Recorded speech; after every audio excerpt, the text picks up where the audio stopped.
everybody, it's Angel from Halo Inspirations. We give you inspirations to help you spread beauty and joy through your quilting journey. Happy Wednesday. Whoop whoop. Happy hump day. What are we doing today? Well, I will tell you, I've never done anything like this on this channel. I thought it'd be fun. So we have Jack Frost. This is a bucket made by designed by Leanne Anderson of My Country Caboodle, with all these darling fabrics. We do carry all of their gnome buckets. There are 6 of them. We carry them in our shop. I'll put the link down below for our shop and right here. You can find this one and 5 others on our website. So what I thought I'd do, Leanne Anderson designed this, and she actually gives really great instructions in the pattern. If you buy this, the way that we're selling it, we sell the whole kit. So you get all the fabric that you need. You get all of the applique pieces already fused to Heat and Bond Light.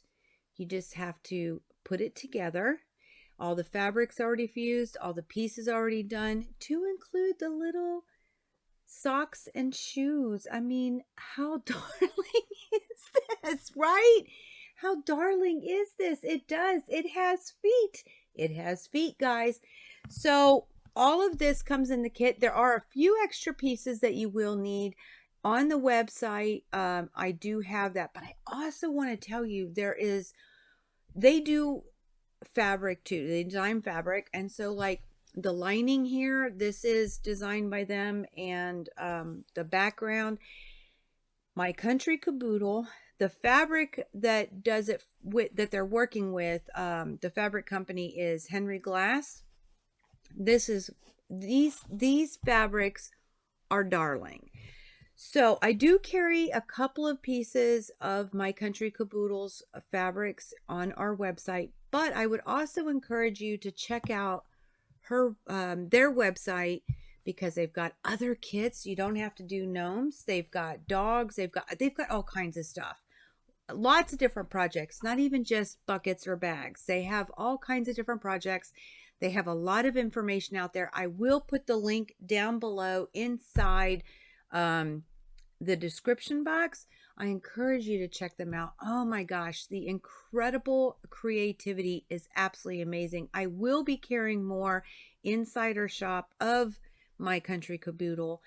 And I just want to say out loud, thank you, Leanne. Your instructions are on point, and the kits are beautiful and they're fun to use. And I mean, how super darling is it? You get all the notions that are utilized. So you get the little button for this kit. You get the twill to have the closure. Any kind of notions that they want for the design purpose, you will get inside of the bucket. Inside the kit, along with all the fabrics and the applique and the pattern. Okay. So I encourage you though, to check it out, because they are awesome and the instructions are really thorough. And I will say that a million times, that Leanne did a great job. I say it throughout the whole video. I can't even begin to tell you, as an inexperienced bucket maker, and I would consider myself probably, I've been doing applique now for a little bit, so I can't say I'm a complete beginner, but definitely a beginner. Okay, so maybe advanced beginner. Very easy, very fun. Thank you, Leanne. And all of you, check out that website. Check out all the different kits and the fabrics they have. I don't think you're going to be disappointed at all. So what this video is, because it's not my pattern, I'm just giving some tips and tricks. At the beginning, I talk about how to get the applique together.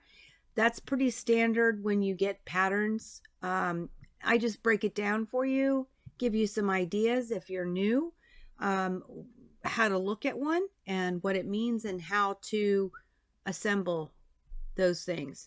I'm using the pre-fused, pre-cut, so I ain't showing you how to cut it. I'm just showing you how to put the pattern together from the pattern. I'm not releasing the pattern. Any measurements that are given, I'm not doing any of that. I'm not showing you different cutting methods or anything of that nature. This is definitely my tips and tricks as far as when I was building these bags, what I felt to be useful, helpful, um, in the perspective of somebody who is doing this maybe for the first time. And maybe if you have been doing it for a while, maybe there's a little nugget in there for you too. But it's just tips and tricks on these cute little bags. I'm making January's Jack Frost with you. And that's what this is all about, guys. So I will see you guys up close and personal with all the pre-cuts in just a sec. And we'll get this bucket, this darling bucket, started. So I'll see you in just a sec. So yes, the first thing we're going to do is you're going to want to, of course, cut your fabric like I said before. But once you get everything cut, the wonderful thing about these kits is they are laser pre-cut and they already have heat and bond light on the back. Okay, so I will say that the instructions tell you to make it easier to pull these apart, that you want to take off the what is this called? The paper on the back. Okay, when you do that, what'll happen is this is the shiny side. This is a piece of fabric, right? The shiny is the heat and bond light that is fusible. So once you take this paper off, well, we'll go ahead and do that. Well, we're going to do it in a minute. So once you take the paper off, it will be shiny. And I'm going to mention something else in just a second. But they do recommend in the instructions to go ahead and pull this off first and then snip to make it a little easier, or then pull. But I've been finding that my little snips have been working wonders. So I just come in here with some scissors and I just clip them. Okay. Now, so I wanted to show you, because all the pieces are already pre-cut for your applique and they already have heat and bond light, which is awesome. Now, as also the instructions, I went ahead and did a photocopy of the pattern. And one thing I want to mention, so anytime you look at a pattern for applique like this, the dotted lines mean that something's going to go over it. Okay. So I really sit down, I take the picture and I have it sitting right next to me. The finish to help me really guide which piece goes which. And we're going to build this basically in layers. Okay. So the first thing I'm going to do is these little pieces here with the circles. Now, I've already got them taken the paper off. You can see that it's shiny. Okay. And then I also already have the paper off of these little tiny circles. They are so tiny. Okay.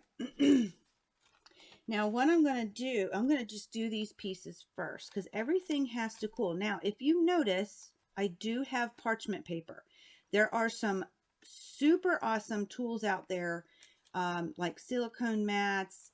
If you have a Teflon sheet, I actually do. However, I know that a lot of you don't. So I wanted to do it a way that of things that you may have. So I am using the parchment paper and it does work. I also have pins and I'll show you exactly how we're going to do this. But the first thing is I have it on top of the parchment paper. I have all the backings off. I'm laying them down next to each other, and I'm going to be honest with you guys. I'm just eyeballing. I kind of want this one to come up a little bit. And I want this one to come up a little bit. All right. And when I'm happy with it, when I think they look centered and they look good and they look equal, I'm just going to simply, my iron is preset to medium heat. Okay. So I do have a medium heat on board. And I'm just going to simply lay it right on top. Now notice I did not swirl, okay? Because I don't want those pieces to come off or slip or slide because they were so tiny. All right, and I hold it for about 4 or 5 seconds. Now, what's important is that you let this cool, okay? So we're just going to let it cool. All right. And if it would have made you feel better, we could have even pulled them apart a little bit, and that way they're not going to stick to each other, right? Okay, now we're going to go ahead and start assembling this. Now, what I have decided is I did these 2 pieces first, and then the hands are on the very bottom. These little guys right here. And then the next piece, because we have a dotted line, will go here. And last but not least, this is one solid line, so I know it's all on top. We're going to put this here. Okay? So, I will tell you, this little piece right here is a little snowflake. And I am not going to even attempt to machine applique this on. So I'm electing not to use it. Even the instructions say to hand tack it down. I have no desire to do that. This is your bucket. You can do exactly what you want, but that's what that little snowflake is. I'm just opting not to use it. Okay, so I'm putting this down. Is this dry yet? Yeah. Now you want to make sure that it dries, because that way the applique, the heat and bond doesn't, come off on here onto the parchment paper, and it stays so we can use it again. All right, so we're going to go ahead and start this. Now I do have my magic pins, and I like them because if I get an iron on them, they won't melt. So the first thing I'm going to do is I'm going to line this up, because you can see right through this paper, and I'm going to put a pin in it. Now I will tell you, because my hands are on the bottom, I have not taken these off yet. Okay? So it's just a preference, just to keep it safe. I'm going to line up this second piece. Okay? And you can use as many pins or whatnot that you want, unless of course you've got a really cool tool. Now this dotted line is the bottom of this, and then if you'll look, it goes up along the outside here, and there's another dotted line. So eventually something's going to go on top of it. Okay? All right, and we get this all lined up. Now I do have, I didn't take the paper off, so we have to take the paper off. We want it to stick. Leanne Anderson, who is the designer of these buckets, has done such a wonderful job. Okay, so we pulled that paper off. See how shiny that is? Now I'm going to line up on all the lines.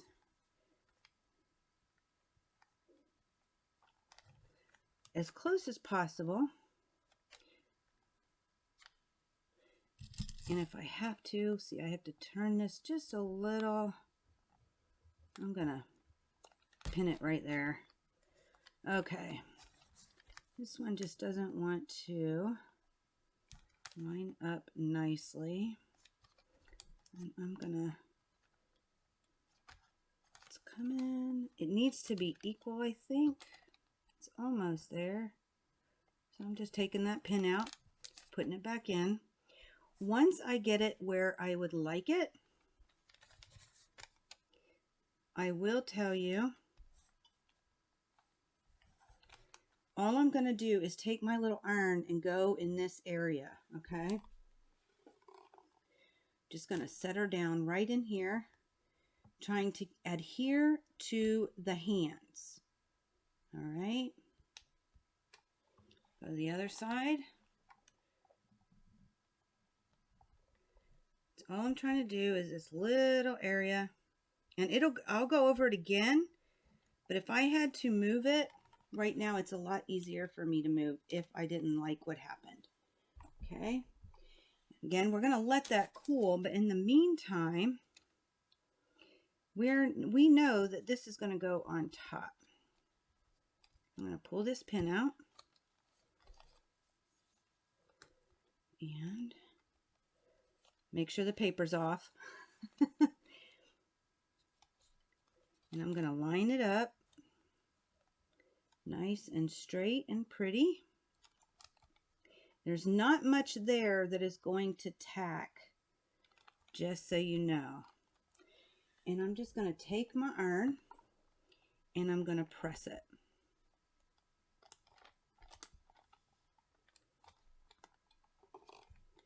Now you should hold it for about 4 or 5 seconds.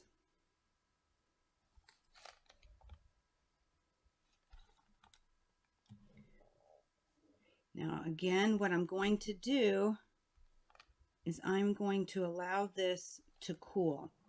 So instead of wasting more time with you, oh yeah, this is beautiful. And if you see, it's still shiny. Okay. Pulls right off, so we'll save those for later because they will go on here, but I want to make sure this is cool because I'm going to pull this up to look a little bit to make sure that they're lined up correctly. All right, so move this out of the way. Then I'm going to pull another piece of parchment paper. Normally I only use one over and over. Let me unpin these. It's always a good thing. Okay. But because of the video, I wanted to be able to keep moving forward. So I've got another piece of parchment paper. Okay. And the next step I'm going to do is this nose and his mustache and his beard. So the very bottom piece, oh, here, let me pull this up. If you'll notice, this beard is solid here, so that means it's going to be on top. But as it comes around, it's underneath the mustache, okay? And the nose, because this is dotted on the mustache, the nose is the very top. So, again, I have left the paper on for now of this back, okay? Because this is the very bottom.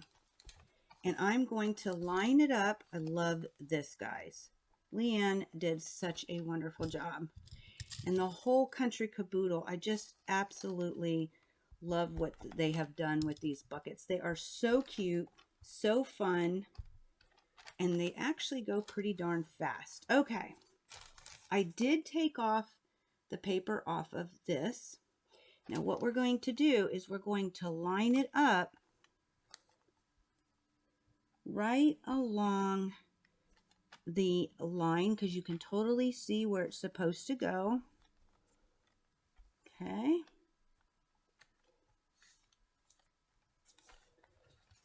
Get it where I want it to go.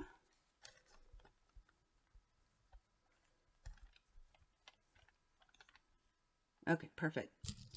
And I'm going to pin, trying to decide where I want to pin. I'm going to have to move those later, but I'm going to pin for now down here, and I'm going to pin for now down here.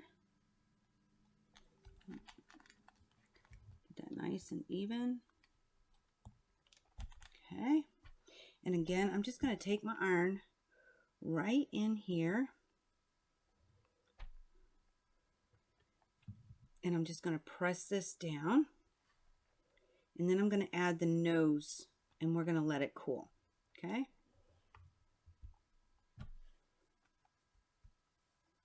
Yeah. Okay. The nose, the paper's taken off and you can so see exactly where he should go. I'm going to pin him right there. Okay. And we're going to attempt, yeah, perfect. And like I said, if your iron gets on top of these pins, these magic pins have silicone ends to them, so they won't melt.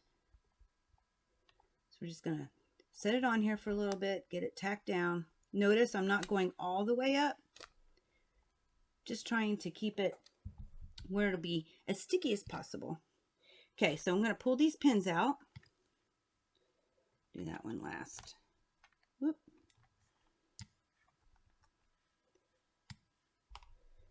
Get that on there. All right. Oh, take that pin out. And I'm going to let it cool. I'm going to bring it back to the other one. Okay. He should be cool. Oh yeah, look, see how much it just, look how, and it's, you know, I only really pressed down in this area, but I still have all that shiny. Okay. This is beautiful. All right. We're going to put that back. So the next step is, well, let's pull this off. If you notice, this hat down here is on top, but so are these. And this hat, because this is dotted on these straps, that means it's going to go under the hat. Okay. So we're going to put the straps on first. Then I'm going to add the hat. And then I'm going to add this, this part right here. Okay. And then the reason is because if you notice, the mustache and the nose go on top of here. Okay. So, and it goes on top of this part of the hat. So this is why I say you really need to analyze it. Look at the picture to help guide you to figure out which layer is which, and make a plan before you start layering your things. Okay, so first let's go ahead and get those straps on. So I'm going to line this back up.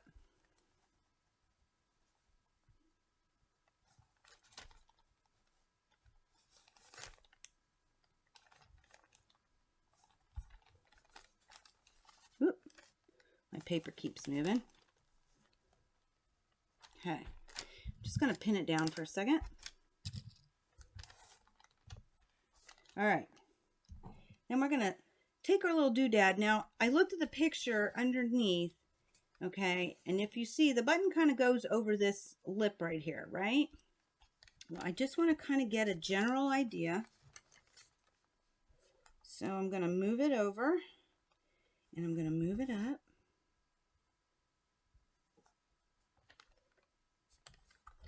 And I just keep peeking. And it doesn't have to be precise. I'm going to go ahead and pin it. Kind of decide where to pin it. All right, I'm going to pin it up here first. And I'm actually going to pin it on the bottom. And I'll press inside here. Let's go to the other one real quick. Let me see if I like them both on there. Because, you know, bottom line, this is your bucket. The pieces are here. The pattern is here. But you can do just about anything you like. You can even take a ruler to it if you so desire.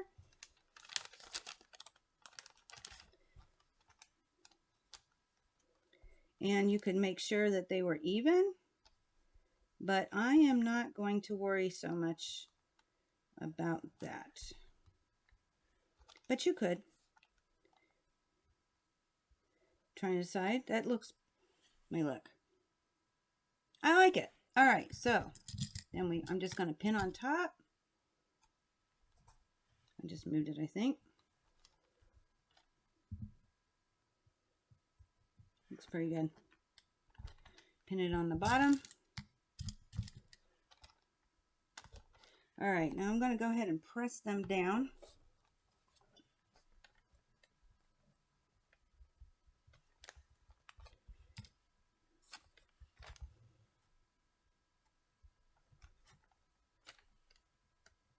Okay. Try to get that sealed.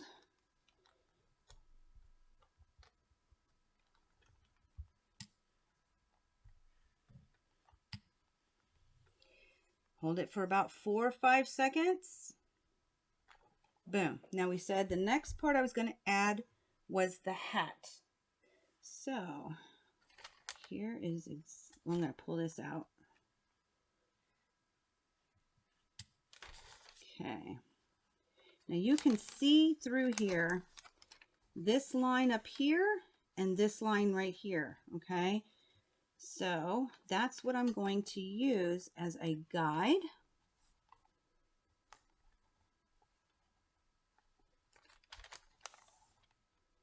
That looks so cute. Look how this is coming together, guys. Okay, and I'm going to go ahead and pin it so he doesn't shift so much.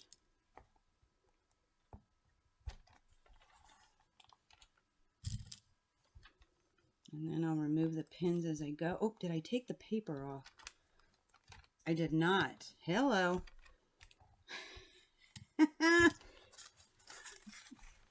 Tell you what we're going to do too. Why don't we put this by itself?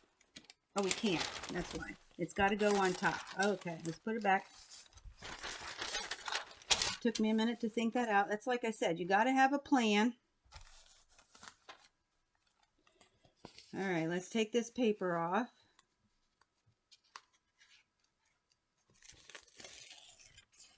All right, now we're ready.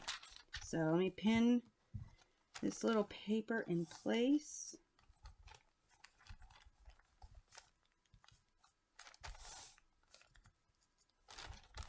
Okay.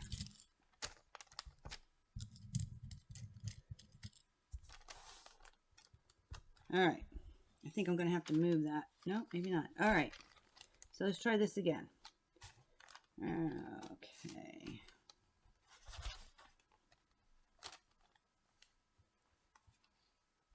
Now what I could have done, I actually could have done that. I could have just done this piece and then pin it, the brim, if that's what it is. Okay. I could have done that, but this will actually save some time. So make sure, yeah, paper's off. All right. So it's going to go like so. Once it is where I like it, because see, I can see this line right here, which is going to go underneath the mustache, and this outer line right here. So that's what I'm using as a guide to keep it nice and straight. I think I like it, so I'm going to go ahead and pin. Oh, that's a big one. Okay, and now we just simply press.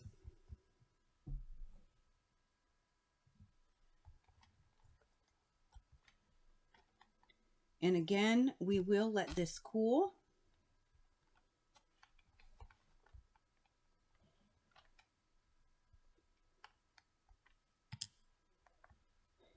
Now I'm not going to press over here for right now because there's nothing underneath there.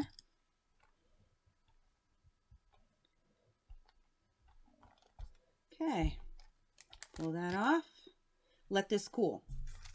That is the magic. I will tell you, the very last piece is this guy, okay? Now I can see I can see the mustache out here, and I can, when this is done cooling, I can peek to see exactly how much room I would need for my nose, but I think basically where I'm going to put this is about here, okay? And then she will be done with this part, or he, I'm not sure which. But remember, I did not take the paper off yet. So I'm actually just going to go ahead and add it because I'm comfortable with it. Now, one of the things about this particular piece, I will tell you, I think it's batting, and I think the instructions suggest that you add a little steam to this part. However, I didn't. I just held it there longer. And the best thing I did so I don't burn the holy dickens out of it. What do you think, guys? Looks cute, right? I took that extra piece, I took another piece of parchment I put it right on top just to give me some, you know, protection from absolutely scorching the heck out of it.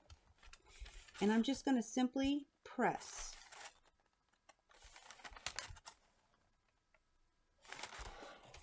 So it's just this easy. You just build it in layers, one layer at a time. Make yourself a plan, figure out what goes where. And you know, you can do a mock-up before you start pressing just to see. I don't know if it's done yet, so it does, like I said, that batting piece, that beard piece does take a little longer. It just is what it is. All right, so we're going to pick this up. I want to see if it started to stick. Nope, see, it didn't yet. So we'll do it again. I'm going to just put this right on top. I'm actually going to turn it up just a smidge. Now you don't want to overheat the heat and bond.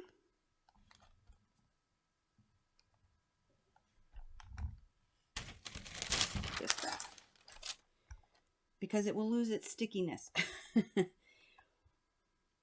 So I'm going to get this part done, and I'm going to prepare the background fabric, and this will be all said and done and cool, and I'll show you the next step. So I'll see you guys in just a sec. Okay. I'm playing Russian roulette here. I normally press before I use my water soluble pen because it will make it darker, and I always worry that it will heat set it. However, I've, knock on wood, this may be a what not to do moment, but I will show you how I get it out later faster, because eventually it does go away. I've never had a problem, but that doesn't mean it won't. But I wanted to show you this. So I don't have a light box. So guess what I'm buying next? Guess what's on my bucket list for 2022? I'm definitely buying myself a light box. So I'm doing a homemade one. This is my Halo Go underneath here. And I've got a Pyrex. Okay. And I'm going to turn the light on. All right. Now, I went ahead and sketched this myself. Okay. Because this fabric is really dark. Now, maybe on a, I don't even know if a light box would go through, but because of all the busy prints, I really was struggling even to see the hat lines.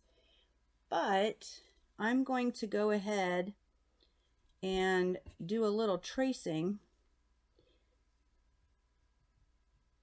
Okay.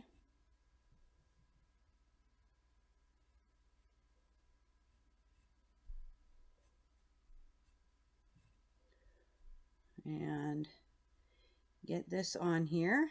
Let's see if there's any more. Yep. All right. So this one just goes like this. Oop, I don't have it really centered.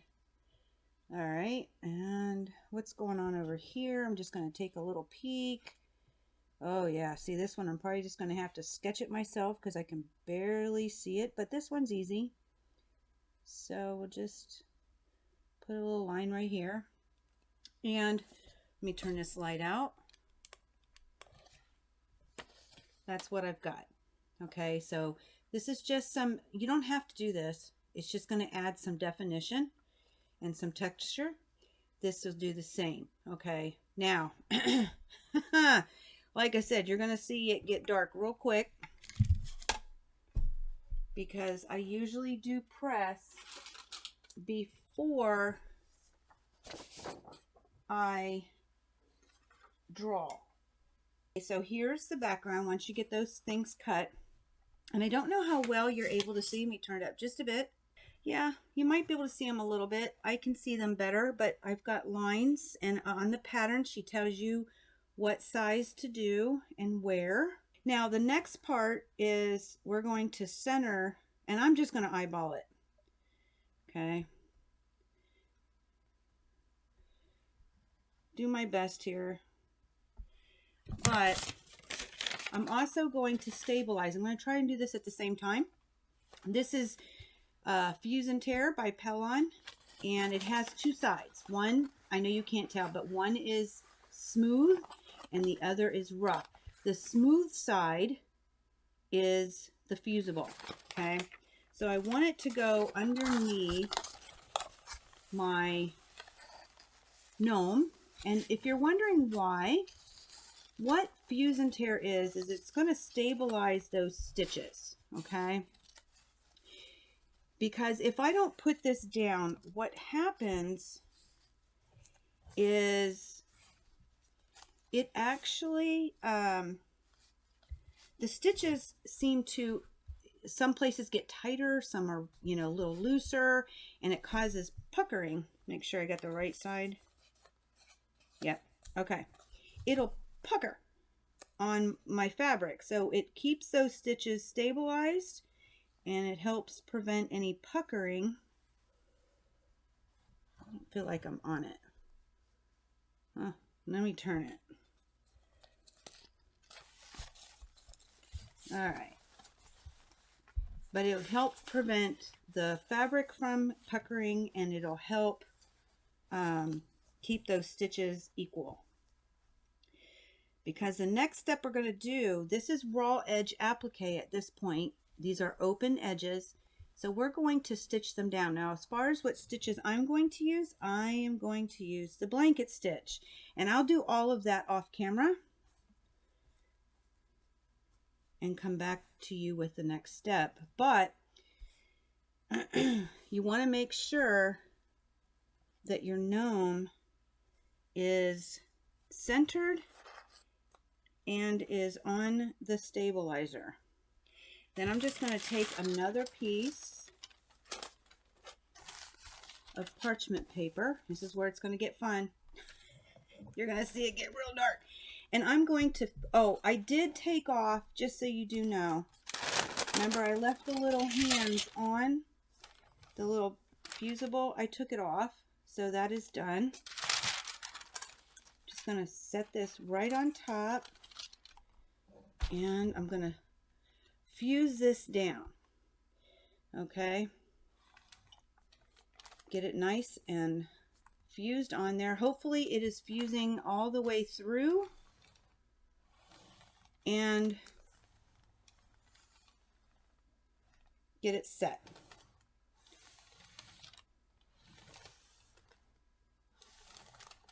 But you want to do this first before we start putting the bag. Now see how much it's getting darker? Yeah. This, I don't typically do this. I usually do not use my water soluble disappearing ink pen and then press. So this is an adventure. I have done it a couple of times because you can't always get around it, but it always makes me nervous.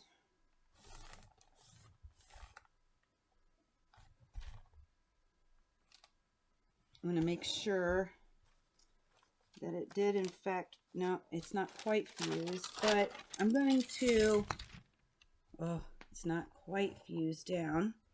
What I'm going to do, once I get this fused, then I will flip it over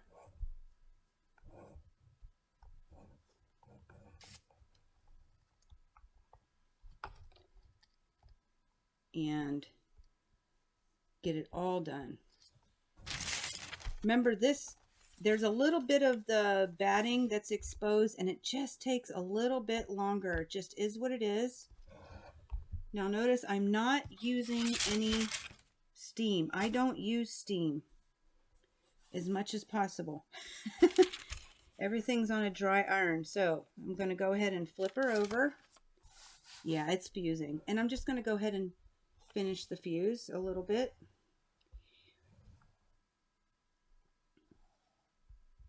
You don't want to set it too long because it will, you know, not stick anymore. But I just want to try and get it on here as best as possible. And I'm going to talk about thread colors and what I have chosen to do. I will say these bags, they use a lot of different threads. I did. You don't have to. Again, it is your, look how bright that is. Woohoo! Okay. It is your bucket. It is your gnome. And you have a lot of fun with it. But what I've decided to do, for this color, I am using a blue, what is this, light robin's egg. All of 50 weight or fill thread is what I'm using. This I'm using a navy, and it actually looks kind of purple. I don't know how well you can see. It looks like a purpley blue, but it looks nice on here. It looks really nice. So I'm going to use this color in all these dark places. Okay. And I'm going to use white on the mustache and on the beard. And then on the little nose and the hands, I'm going to use, what is this called? Beige. The nose and the hands, I'm going to use beige. So this was light blue. This is dark blue. Yeah. So when you do this, I'll use because I fused this on top, that's why I'm going to use the white through here. And the beige I'm going to use around, all the way around the nose, because I'm matching to what is on top. Okay. Down here in this green, I might use a mint green. I don't know. Let's see. Yeah, I'm going to use a mint green for the buttons just to get them secured on. That way, the fusible is fused. Okay. And it is tacked down, and it adds so much dimension, and it looks so very pretty. So I'm going to get that all done off camera, and I'll come back to you, because after we get this stitched, after we get this stitched, then we start the bag assembly. That was it, guys. This is the fun part, I think. So lots of planning, lots of fun, but I will see you guys with a stitched gnome in just a sec. Okay, so once your applique is on, and mine is, and I'll show it to you in a minute because we're going to chit chat for a bit about it. The next part is actually assembling the bag. And there's a couple of things that I want to talk about. I'm using Flex Foam. It's a single-sided interfacing that will help this bag keep straight. Okay. And it's wonderful. Wait till you see the bag here when I get done with it with you. Or the bucket. We got to call it a bucket because Leanne calls it a bucket because it's cute. But I want to tell you, this is awesome. It's very easy to sew with. I am going to bring you in for a short minute and show you how easy it is to stitch with. But one thing that you might be wondering, if you do get Flex Foam, or if you've never used it, just so you know, there's two sides, because one is fusible and the other is not. The one that is itchy or rough, that's the one that is fusible. Okay. The softer side is not fusible. And that's important because you want to make sure you're not pressing on your ironing board with it or on the wrong side and it sticks to the wrong thing. But it's wonderful, guys. It is absolutely wonderful. Now, I will also say that Pellon does say to use, I believe, to use steam. Yes. And on the wool setting of your iron. Okay. And I think, don't quote me on that, I think it's medium heat. Cotton is your higher one. So a medium setting with steam, and they actually even suggest that you use a damp cloth, and when the cloth is dry, that's when you know that you've held it long enough to fuse. I'll be honest with you, I try not to use steam as much as possible, and I've been very fortunate with the Flex Foam. I tested it out on a different project and it's still holding up, and hopefully later today, I'll be able to show you that project when we do the Facebook Live. But, yeah, I didn't use steam. But the Pellon does not suggest that you do that. That's what I wanted to make sure that you knew, that it is a medium heat or wool setting with steam, and use a damp cloth. When the cloth is dry, then it's fused. So I'm going to bring you in. I'm going to show you. I'm going to actually put one of my outside pieces, and Leanne did a wonderful job with the instructions. I'm going to say that a million times throughout this whole video. She really did. If you just follow the directions, they're very clear, and you'll be successful. I was, and I've never made a bag up until recently. This is literally my second bag. So it works. So there's a couple things I'm going to share, and I'm going to put this on. Now, I want to also mention, I don't know if you'll see it in the video when I bring you in to show you how I fuse this. Look, guys, I cut my piece wrong, okay?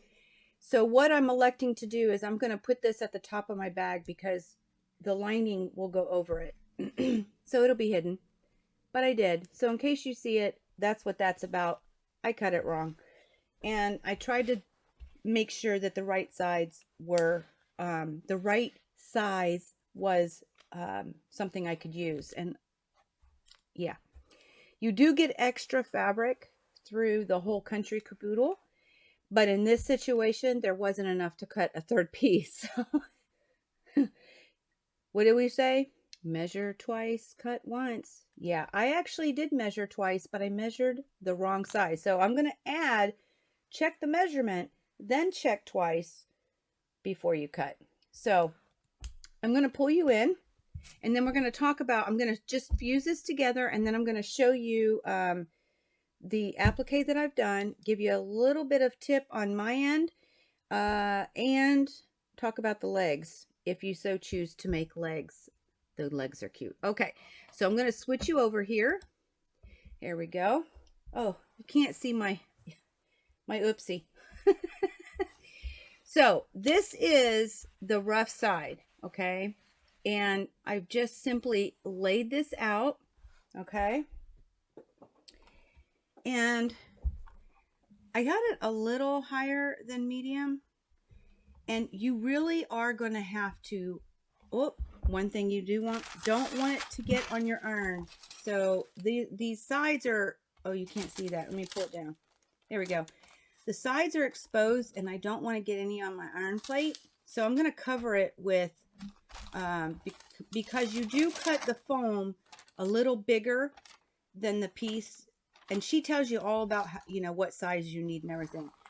But I don't want that fusible to get on my iron. But and this will take time because you really do need to press and hold. And it works wonders. It really does. Now I'm really excited because I'm going to show you how easy it is really to stitch with. Okay. But I will do this off camera because it's you know, going to take me a little bit. And then one of the things that I do is I just check the edges to be sure that it's actually fusing. So I haven't hit over here so you can actually see where it stops. So I want to make sure that I get all of the parts and that it actually is fusing. Test it before you move on, okay? After you get your pieces, oh, that was the other thing. One of the things in Leanne's directions was that you and you'll see them in the next clip. You draw some lines that you're going to stitch, okay? And she gives you all the measurements to do that. But you draw them first before fusing. But just like y'all saw when I did, and I did it before I fused with my disappearing ink pen, I get scared, okay, that it'll get dark and won't go away. I've never had it happen, but it just scares me. So I don't know if this is right or wrong, but my bags have turned out just fine. My experimental bag was great. So I am electing to actually do that after because I worry that it will um, you know, become permanent. So if you have a marking tool, because you will mark on the right side, if you have a marking tool, there's a couple of things you can do. You can go ahead and mark them, but just you'll have to mark them a little bit in. So whenever you're stitching, because those lines are your fold lines, it'll allow this to bend, okay? You can do them a little bit in from where you're actually, nope, that won't work. So cancel that. You only have, if you have a marker that you're worried will hit and stain, I would encourage you to do this and mark it after, okay? Just so that all of the pieces that you do that to are consistent so that everything lines up. So I will do this off camera and I'll get the lines on and I will follow her directions to get the rest of this prepped, okay? And that way you're not sitting here wondering how long am I going to watch her do this. So I'm going to move this out of the way. The next thing I wanted to show you is my, I've got to turn down the light, so you're going to have to bear with me just a second. Notice most of the purple came off. I will tell you it is 24 hours later since I stitched with you before, and you still see a little bit of purple, okay? So I'm going to be putting this on heat again, so it's making me even more nervous. I was playing Russian roulette. So what I have done, if I've got a little cup here of water, and I have a paper towel, and I'm just dipping it in, getting it wet, okay? And it's going to get darker before it goes away, but I will apply water and rub it a bit. You can also use a Q-tip. I've been told a Q-tip works really well. And then there are some erasable, I don't know if it's just water and a pen. I have no earthly idea. I've only used one, but it came on a pen that like one end was the marking tool and the other end was the disappearing tool.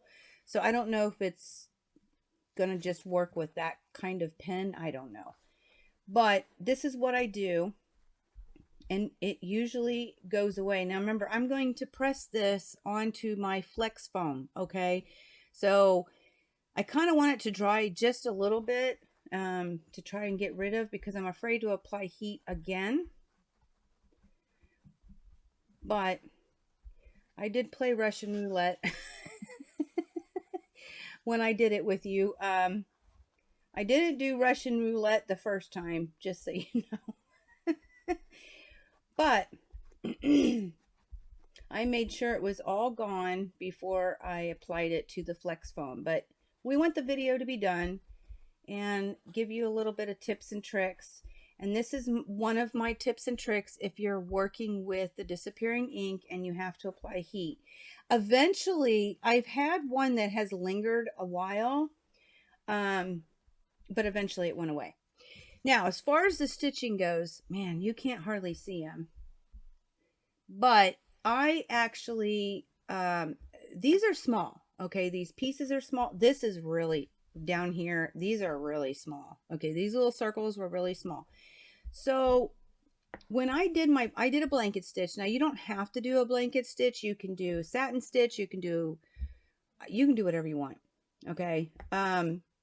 I like the blanket stitch. I like the look that it gives, but I will tell you, because there's like these really small areas and they get really tiny and you want to be able to make a turn in certain places, and you know, you want some, you know, consistency.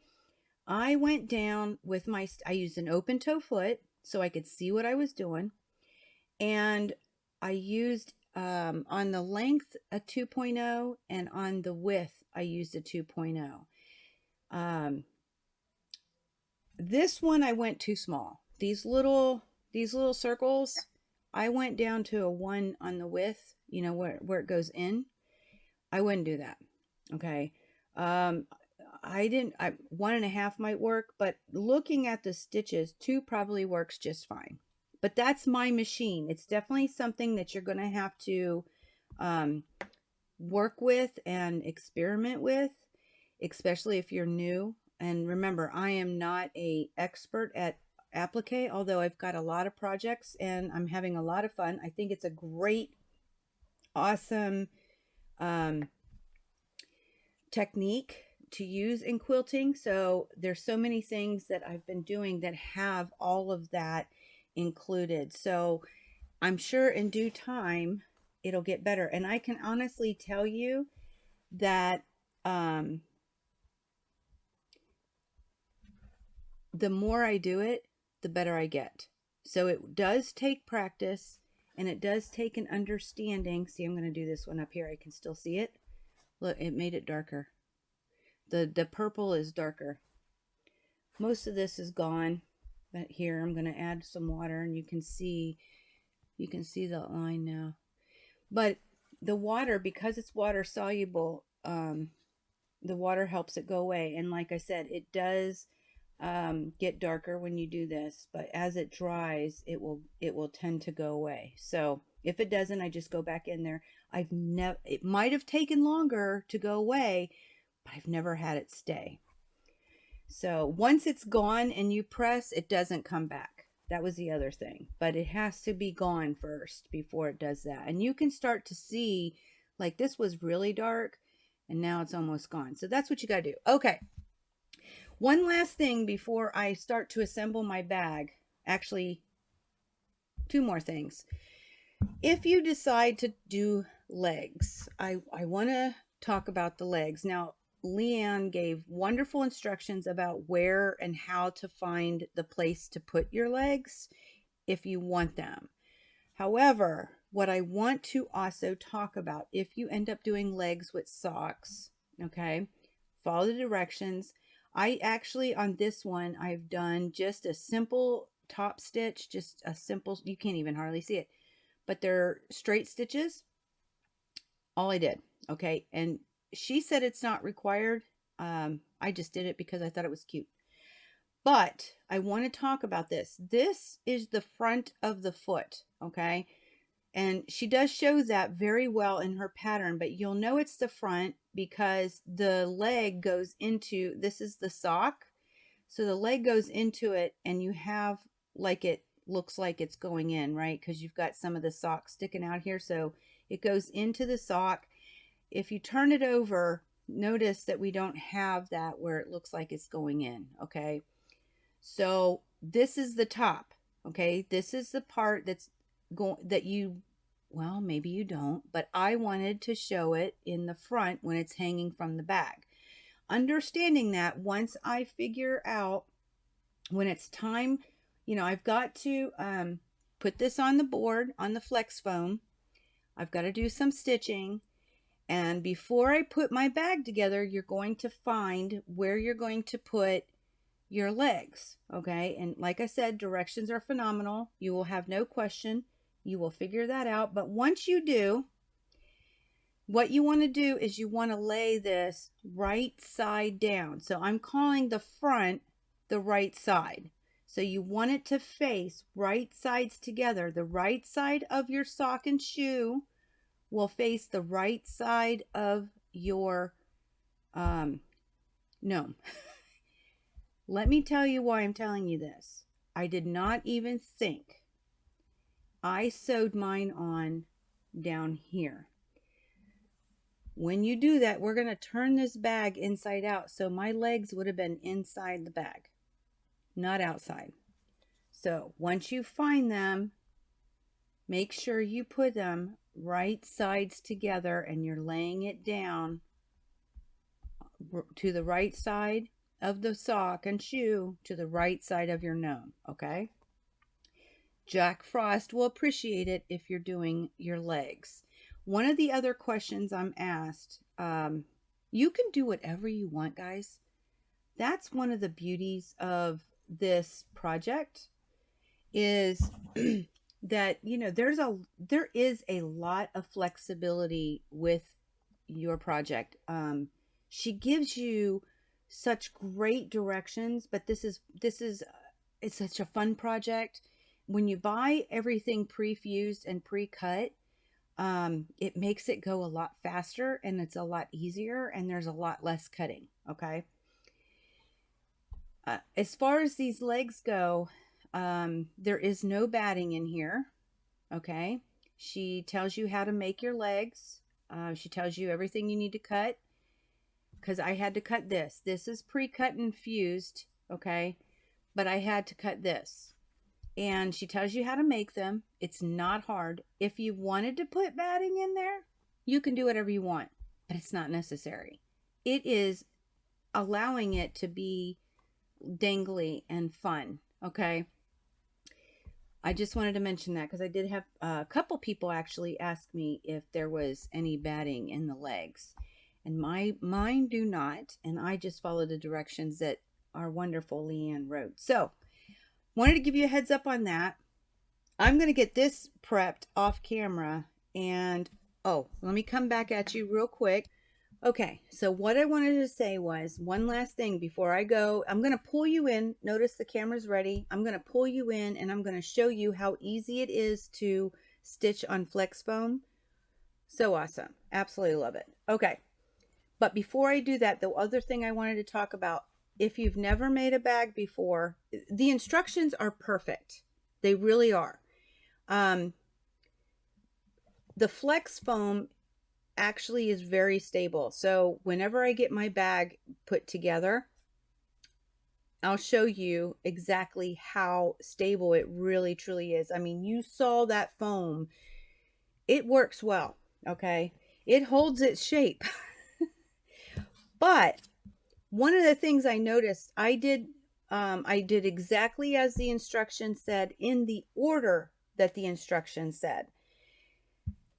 You make the lining after you make the outside of the bag, okay?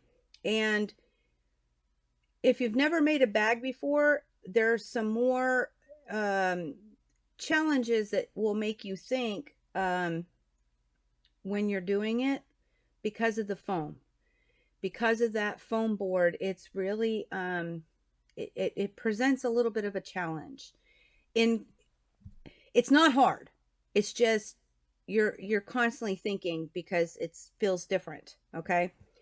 So in some ways, I'm wondering, this lining is made the same way that you make the outside of the bag. Now, of course, the measurements are different because it's the inside and not the outside. But it's made the same way. And she does say that you assemble it the same way. Now, you don't have to do the fold stitches because there's no board, there's no foam that you're attaching it to. But everything else is exactly the same, to include how to get your bottom, your box bottom. There we go. So that they're, it's like a bag. Everything's the same, but this is just regular stitching that we're all used to, as far as, it's just fabric and there's no foam. So in some ways, I'm wondering if it might have been easier, if you've never made a bag, it might be easier to do this first, using the instructions on how to do the outside, because that's exactly the same to make your lining. But because it's so easy, it might be easier to do it first, to really grasp in your head that part of it, if you've never made a bag. It's not hard though, guys. It really isn't. And in some ways, you might want to save this because it is easier, in the idea of that you don't have this stiff stuff going on, and you have, it's normal sewing. So that's just another little, it was an idea. Exactly how I processed that. I kind of, with the first bag I made, in my head, I thought, oh, it would have been easier to make the inners before I did the outers. But it's not hard, and it's fun, and it comes out so cute. And my first bag came out so cute. I can't wait to show it to you guys. So, oh, yeah, this is really clearing up. I'm going to show you one last picture so you can see it. See how it's already going away as it's drying. Now I'm about to heat it again because I'm going to put it on the flex foam, and it's not completely gone. So some of this is going to come back and I'll have to do more water. but it's just sitting here talking to you guys. You can already see how much has already disappeared. So that's how you do that. If you're using, I think it's a Dritz that I have, disappearing ink pen. I think it's the Dritz, and I love them. And I sell them as a combo with pink and purple in the shop, but I also have them just by themselves in purple. So if you're looking just to buy one, um, that's something you can purchase. But I will say sometimes it's hard to see on darker fabric. So that's when I go to, oh my gosh, it's the ultimate marking pen. It's the same people that do, it's Full Line Stencils. And that's not the name of the actual company, but they do the Pounce Pad. Well, they also made, starts with an H, the company does. I'll put it down here. And I'll put the name of the marking tool, but it shows up really well on dark fabric, and you can just iron it off. Beautiful tool, beautiful marking tool for dark fabric. So at any rate, I'm going to get this part done, and then I'll come back at you, yeah, at the end. So not the complete end, because I have one more tip to share with you. So I'll see you guys. Oh, I'm first going to show you about stitching. Then we'll talk about the last tip that I have. But I'll see you guys in just a sec. I already started a little bit, but I just wanted to show you. Look. Now I do have my walking foot on. It's a habit. But it really, this is so easy to sew on. Now, I'll talk about the walking foot later, but I just wanted to show you how easy this truly is, guys. This stuff is awesome. I can't wait till you see the end of the bag and how awesome this really is.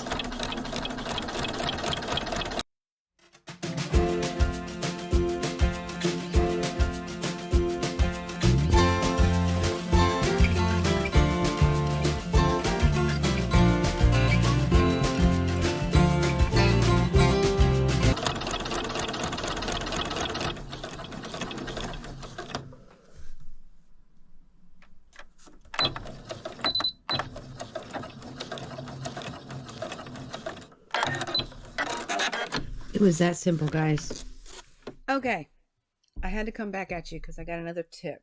Okay, if you're an inexperienced bag maker, as like myself, this is not part of the instructions. What you do, this is the liner, it's on the outside. You do pull, and I did pull once you get all your outside bag stitched together, you pull it so that the right side is outside, okay? And then you put the bag in, the liner inside, and then she gives you instructions on how much to pull it over. So you pull it over as much as she says. It works great, but then you're going to tack it down, right? Well, I want to use a blanket stitch. I think even a top stitch, I would do the same thing. So I pinned it all down. I'm going to show you another tip that I have. But I pulled it all down and I pinned it. So I do have pins all the way, and then I turned it inside out again, okay? This is going to work better, and I'm going to pull you in here. Let me pull over the other camera. All right. So this whole thing is pinned down. Now what I did before I put the bag together, I actually, whatever her measurement says, I made a line, and it's with my disappearing ink. So if in fact I don't actually stitch correctly on it, it will disappear. But then I drew that line, and then I put the outside of the bag together. So I knew which part was my top, okay? So on both sides, I marked that line. And then I sewed the outside of the bag together. I pulled it right side out. I put the lining in and I pulled it over, and I basically stitched down, or not stitched, pinned down the lining, and then I flipped it back that it was inside out. Okay. This is going to allow me to stitch this closed a lot easier, in my opinion. Like I said, I'm not very experienced, and this will stay away. Okay. But you're going to be working on the inside of your bag. Okay. So you're going to have to constantly adjust. You'll do some stitching and then you'll adjust it. And then you'll do some stitching and then you'll adjust it. It's going to be a constant thing, kind of like making a Christmas stocking. Okay. But I wanted to share that with you because I actually find it to be a little easier to get the right measurement of how much to pull it over. So that was important. I want to show you though, guys, look. So you can manipulate this any way you want. You can crush it down, okay, just like so, and it will come back every time. It keeps its shape. It does a wonderful thing.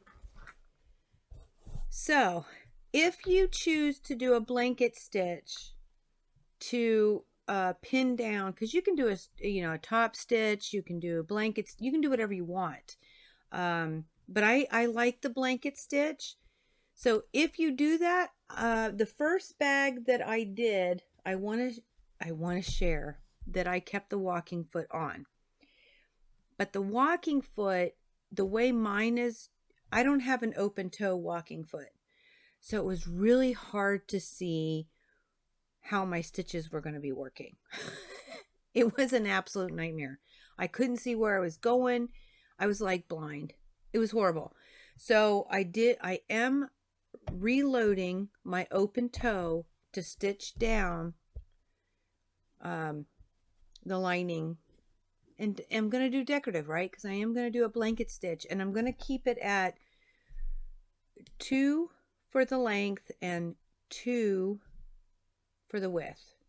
I didn't do that with the first bag, which I will show you on the Facebook Live today, but I think it'll look better. So I am going to adjust it just a little, just so everything is matchy. And yeah, that's what I'm doing. So I'm going to get this done off camera. I just wanted to show you, I mean, when you go to stitch this, you can bend it how you want. Okay. You can totally bend it and it will come back. Okay. So that will help you. Now, if you have a free arm, meaning if your machine is sitting above the desk and you have the ability to take off the table, that will leave just that center section, and it might be easier to load the bag into the free arm because it's free at that point. That's why it's called a free arm. Load it in where the outside or the right side is on the outside, right? So if you load it in at that point, it might be a lot easier to stitch, but mine's in a table and I'm not pulling it out. So this is what I had to do to fix it. So it's just another tip. So I will get this done and I will see you guys in just a sec. Okay, here she is. Well, he is, because it's Jack Frost. It's the January bag, all finished, to include the little cute button and the twill to close it, and the little legs. We've got legs. So when it sits down on the table, it looks super cute, right? Yeah, all finished. We've got the blanket stitch to tack down this wonderful trim. I mean, you just gotta love it. When I open it up, isn't it just super darling?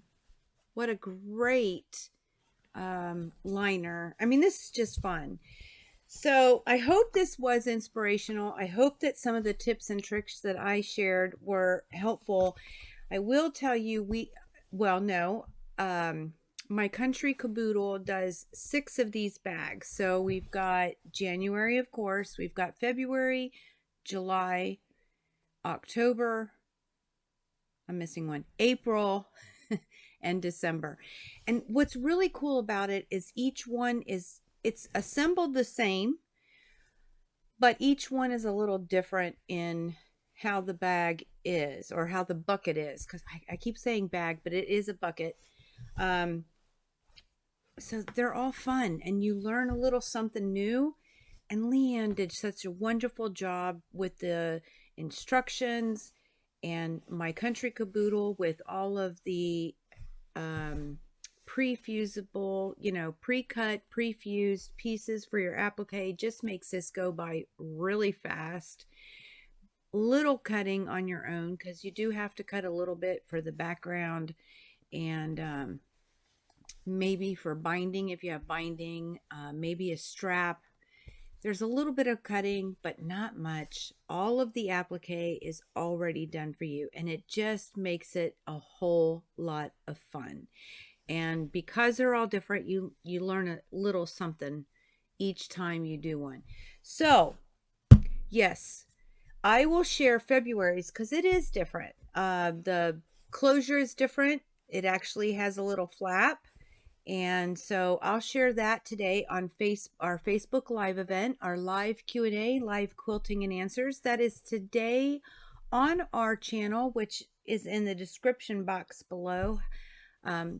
If you are watching this on TV, you may have to just search in your Facebook for Halo Inspirations.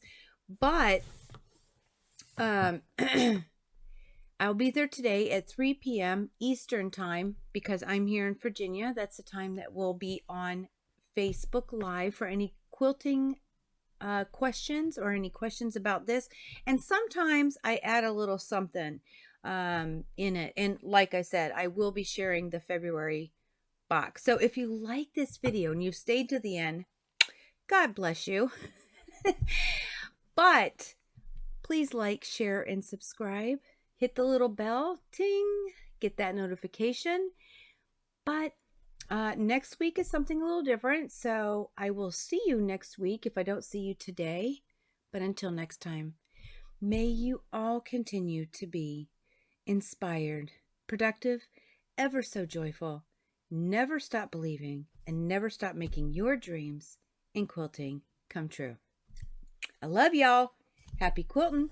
Happy bucket making. I'll see y'all soon.